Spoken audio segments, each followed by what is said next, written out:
विकास, बीवी है, बीवी बन के रहे, अपनी औकात में रहे। और हाँ, मुझ पर हाथ उठाने की, मुझसे जुबान लड़ाने की जरूरत नहीं है। बेबी मैं ना अपने दोस्तों के साथ क्लब जा रही हूँ, तो शाम को थोड़ा लेट आऊंगी, मेरा वेट मत करना। क्लब जा रही हो? पर तुमने तो अभी तक मुझे बताया नहीं। अरे तो क्या हो गया, अब क्या तुम्हें हर बात बताऊं? मैं जा रही हूँ, बाय।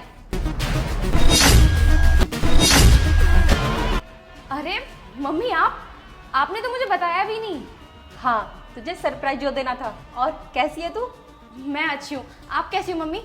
वो क्या है ना, तेरे पापा गांव गए थे और वहां से मिठाई लेकर आए थे, तो सोचा तुझे भी देती चलूं। मिठाई? अरे वाह, थैंक यू मम्मी। विकास, तुम वहाँ क्या कर रहे हो? मेरी मम्मी आई हुई है, कम से कम नमस्ते तो बोलो इनसे। तुम्हारी मम्मी है ना, मेरी मम्मी थोड़ी है जो मैं इनसे नमस्ते करूंगा। और ये क्या करने आई है यहाँ पर? मिठाई देने? ठीक है, मिठाई लो इनसे और बोलो इनसे जाने को। अरे क्या हुआ दामाजी, आज तुम्हारा मूड क्यों खराब है? अरे मूड कैसे ठीक होगा? डेली डेली तो आप हमारे घर आ जाते हो। लोग कहते हैं बेटी के घर में एक बूंद पानी भी नहीं पीते, और तुम इतनी बेशर्म हो, डेली के डेली हमारे घर पर आ जाती हो। तो फिर मेरा मूड क्यों खराब नहीं होगा? अरे क्या हुआ दामाजी, अगर कोई प्रॉब्लम है तो मुझे बताइए ना। देखो, मुझे दामाद जी बोलने की कोई जरूरत नहीं है, और मेरा रिश्ता तुम्हारी बेटी के साथ है, तुम्हारे साथ नहीं। और मेरा ज्यादा दिमाग खराब करने की कोई जरूरत नहीं है, चुपचाप निकल जाओ मेरे घर से। विकास, ये कैसी बदतमीजी है? तुम कैसे बात कर रहे हो मेरी मम्मी से? मैं बिल्कुल ठीक बात कर रहा हूँ तेरी मम्मी से। जितनी इज्जत इन्हें देनी चाहिए ना, वही दे रहा हूँ। और तू ज्यादा तमीजदार बनने की कोशिश मत कर, मुझे मत सिखा। विकास, अब ना तुम्हारा बहुत ज्यादा हो रहा है, चुप हो जाओ तुम। अरे क्यों ना बोलूं, तुम्हारे माँ बाप एक नंबर के फटीचर हैं। रोज रोज तो मेरे घर पर मुंह उठा के आ जाते हैं। इनकी औकात नहीं है मेरे सामने खड़े होने की, लेकिन इतने बेशर्म हैं, रोज आ जाएंगे मेरे घर पर। विकास, बीवी है, बीवी बन के रहे, औकात नहीं है तेरी मुझ पर हाथ उठाने की। दामाजी, आपकी हिम्मत कैसे हुई मेरी बेटी पर हाथ उठाने की? अगर इसने कुछ किया है तो मुझे बताओ ना। अबे ओ बुढ़िया, तेरी बेटी की हरकतें हैं मार खाने की। इसे मारूं ना तो इसकी आरती उतारूं। पता नहीं मम्मी, इनको क्या हो गया? आज तक मुझसे ऊंची आवाज में बात तक नहीं की इन्होंने, और आज सीधा थप्पड़ मार दिया। तू तो चुप ही रह, बड़ी तारीफ करती थी, मेरे पति ऐसे हैं वैसे हैं। इन्होंने तो मेरे सामने ही हाथ उठा दिया तेरे ऊपर। मेरे पीठ पीछे पता नहीं क्या क्या करते होंगे तेरे साथ। तू चल मेरे साथ, मैं तुझे अब यहाँ नहीं रहने दूंगी। अरे हाँ हाँ, ले जाओ, ज्यादा धमकी मत दो। और सुनो, ये जो कुछ भी हो रहा है ना, सिर्फ तुम्हारी बेटी की वजह से हो रहा है। लेकिन दामाजी, आप मुझे ये बताओ कि मेरी बेटी ने आखिर किया क्या है जो तुम इस पर हाथ उठा रहे हो? हमने आज तक इससे ऊंची आवाज में बात तक नहीं की, और आज आपने हाथ उठा दिया इस पर, वो भी इसकी माँ के सामने। अच्छा, सुनना चाहती हो ना तुम्हारी बेटी ने क्या किया है? तो सुनो ध्यान से।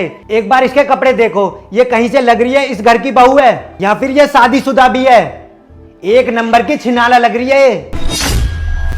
हमने इसे बहुत छूट दे रखी है, इसी बात का ये फायदा उठा रही है। और हाँ सुनो, ये मेरे माँ बाप की बिल्कुल इज्जत नहीं करती, उल्टा उन्हीं से घर के सारे काम करवाती है, और झाड़ू पोछा का काम मुझसे करवाती है, खुद कुछ भी नहीं करती। इतनी बड़ी महारानी है ये, बस बैठी बैठी चॉकलेट खाती रहती है, और ये बोलती है मेरा लाइनर मंगा दो, मेरा मेकअप मंगा दो। और जब मैं इसे समझाता हूँ तो ये मुझे तलाक देने की धमकी देती है। और आपको पता है, मेरे पिताजी का चश्मा टूट गया था, तो उन्होंने पैसे मांगे तो उन्हें पैसे देने से भी इनकार कर दिया इसने। इसीलिए जब ये मेरे माँ बाप की इज्जत नहीं करती तो मैं इसके माँ बाप की इज्जत क्यों करूं? अब तुम बताओ, कहाँ गलत हूं मैं? हनी, दामाजी जो बोल रहे हैं वो सच है क्या? अब खड़े खड़े मुंह क्या देख रही है, बोल ना। अरे माँ जी, ये क्या बताएगी? इसकी खामोशी बता रही है ये गलत है और मैं सही हूँ। और अगर आपको अभी भी लगता है ना कि मैं गलत हूँ, तो आप ले जाइए इसे इस घर से। लेकिन माँ जी, मैं बिल्कुल सच सच बोल रहा हूँ। इसकी सच्चाई आपके सामने लाने के लिए मैंने ये नाटक किया है, और इसीलिए आपको मैंने इतना बुरा भला बोला है, क्योंकि मुझे कोई दूसरा रास्ता ही नहीं मिला इसको इसकी गलती का एहसास कराने का। हनी, आज तूने मेरे शर्म से सर झुका दिया। यही संस्कार दिए थे क्या मैंने तुझे? तू शादी करके अपने माँ बापों को छोड़कर यहाँ आई थी, तो यहाँ भी तो तेरे माँ बाप ही है ना। हमने तेरी शादी इतने धूमधाम से कराई थी, जहाँ तूने बोला वही कराई थी। हमने सोचा था कि तू यहाँ पर खुश रहेगी और इनको भी खुश रखेगी, लेकिन तू क्या कर रही है? बेटा, आज तूने हमारी परवरिश पर उंगली उठवा दी। हमने तो तुझे ऐसे संस्कार नहीं दिए थे। तूने दामाद जी के आगे मेरी नजरें झुकवा दी, मैं उनसे नजर तक नहीं मिला पा रही हूँ। मैंने तुझे कभी ऐसे संस्कार नहीं दिए थे। मेरी औलाद तेरे जैसी नहीं हो सकती। अब मैं यहाँ पर एक मिनट और नहीं रुक सकती, जा रही हूँ मैं यहाँ से। मम्मी मुझे माफ़ कर दो, मुझसे बहुत बड़ी गलती हो गई। मुझे आज पता चला कि मैंने कितना गलत किया इनके मम्मी पापा के साथ। और आज जब मेरे मम्मी पापा पे बात आई तब मुझे एहसास हुआ कि मैं कितना गलत कर रही थी इनके साथ। मम्मी, मुझसे बहुत बड़ी गलती हो गई, प्लीज़ मुझे माफ़ कर दो। मैं आज के बाद कभी भी ऐसा कुछ नहीं करूँगी। क्या माफ कर दूं तुझे?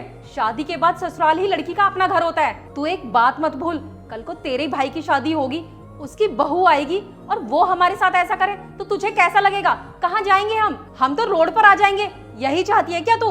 देखो मम्मी, प्लीज़ मुझे माफ़ कर दो। मुझे पता है मैंने कितनी बड़ी गलती की है, मुझे आपके साथ ये बिल्कुल नहीं करना चाहिए था, लेकिन और मैं क्या ही करता। मेरे पास और कोई रास्ता नहीं था इसे सबक सिखाने का। अब इसको भी एहसास हो गया है, जो ये मेरे माँ बाप के साथ करती थी, जब कोई इसके माँ बाप के साथ ऐसा करेगा तो इसे कैसा लगेगा। और माँ जी, आप प्लीज़ मुझे माफ़ कर दीजिए। मैं यही चाहता हूँ कि मेरा परिवार हमेशा खुश रहे। अरे नहीं नहीं दामाजी, आप मत माफी मांगिए। आपके आगे तो मैं खुद शर्मिंदा हूँ।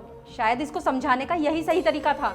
चलिए जाने दीजिए माँ जी, आप अंदर आ जाइए और तुम पार्टी में किसी और दिन चले जाना। मम्मी आई हैं, उनके लिए कोई अच्छा सा खाना बनाओ। ठीक है बेटा, चल अब तू भी अंदर चल।